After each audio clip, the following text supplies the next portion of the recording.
మనమందరం కూడా మన కుటుంబం గురించి చాలాసార్లు పట్టించుకుంటే ఎలా పట్టించుకుంటామంటే, నా భర్తకి ఏ అనారోగ్య సమస్యలు రాకూడదు, నా భర్త క్షేమంగా ఉండాలి. ఈ పదాలు బాగా అలవాటు మనకి చిన్నప్పటి నుంచి.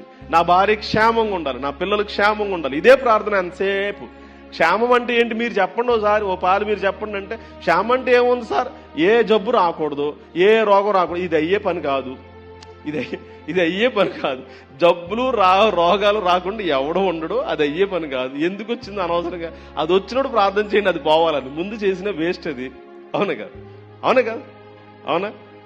ఏ జబ్బు రాకూడదు, ఏ కష్టము రాకూడదు, ఏ బాధ రాకూడదు. ఇది కూడా అయ్యే పని కాదు. ఏమండి? కష్టాలు నష్టాలు బాధలు అసలు స్కూల్లో పడేసి కష్టాల్లో పడేసింది మీరే పిల్లల్ని. పిల్లలు కష్టపడకుండా స్కూల్ ఎడ్యుకేషన్ పూర్తి చేసినోడు ఎవడన్నా ఉంటే నాకు పట్టుకు చూపించండి బాబా, ఆయన ఫోటో పెట్టుకుంటాను నేను ఒకసారి.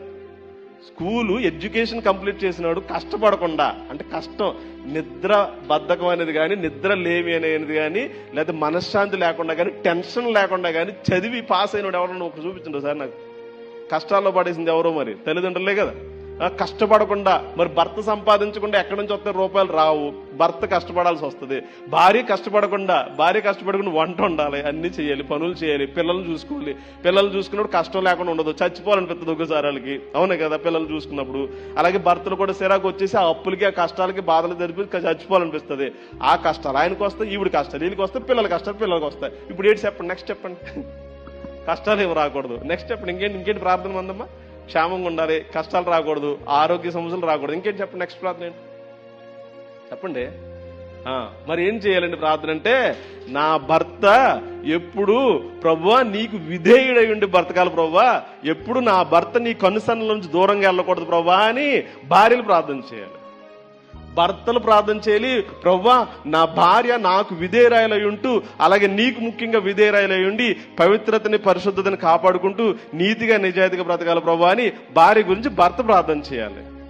ప్రభువా నా పిల్లలు క్షేమం అంటే లోకానుసారమైన క్షేమం కాదు, కానీ నీ కనుసన్నల్లో నీకు ఇష్టమైన జీవితాన్ని కలిగి ఉండి చిన్నప్పటి నుంచి ఆ జీవితాన్ని కలిగి ఉండడానికి కృప చూపించయ్యా అని ఆ ప్రార్థన చేయాలి. ఇంత స్పష్టంగా మనం చేయడానికి ఎంత బద్ధకం అంటే మనకి కాపీ పేస్ట్. మన తాత ముత్తాత లుంగీలు కట్టుకున్న తాతలందరూ చేసిన ప్రార్థన అందరూ మనం కంటిన్యూ చేసుకుంటూ పోతున్నాం అందరం కూడా. ఆపండి కొంచెం ఆ ప్రార్థనలన్నీ కూడా.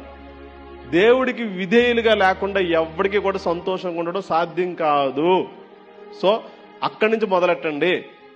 దేవుడికి విధేయతలో, దేవుని కన్నుసన్నల్లో, దేవునికి ఇష్టానుసారమైన జీవితాన్ని కలిగి ఉంటేనే ఎవరికైనా సంతోషం. ఈ విషయం బాగా గుర్తుపెట్టుకుని అలాంటి ప్రార్థన మాత్రమే చేయండి.